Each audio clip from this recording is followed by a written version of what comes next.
Ẹ̀yin tèmi alálùbáríkà,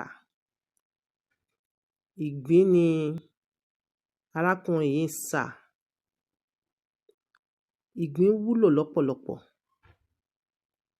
but the main purpose of this video òun ni pé bí a ṣe ń gba omi ara ìgbín, bí a ṣe ń gbà á nìyẹn. Fún ọ̀pọ̀lọpọ̀ yín tí ò mọ̀ bí a ṣe ń gbà á nìyẹn. Yes, ọ̀pọ̀lọpọ̀ kàn mọ̀ pé àwọn míì ò tiẹ̀ mọ̀ pé ìgbín ní omi lára.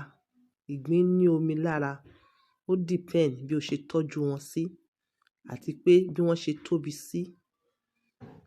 Ṣé ó kọ́kọ́ sa àwọn ìgbín yẹn níbì kan, ó wá kó wọn sínú omi, wàá kó wọn sínú omi fúngbà díẹ̀. Inú omi ló ti ń yọ wọ́n lọ́yọ kọ̀ọ̀kan tó fi ń fọ́ wọn báyìí. Yes, ó lè mọ́ pọ̀. Ení tere, èjì tere, ẹ̀ta tere, títí dé 10 or 20. You will get there. Ṣé ẹ rí bómi yẹn ṣe ń jáde? Díẹ̀, bó ṣe wá di púpọ̀ nìyẹn. Tẹ́ bá wá ṣe báyìí tán, ẹ wá dà sínú rọ́bà. Ẹ wá kó ọ̀pọ̀lọpọ̀ garlic sí. Ọ̀pọ̀lọpọ̀ garlic. So síbí méjì láàárọ̀, síbí méjì lálẹ́. Ó wúlò fún stroke prevention.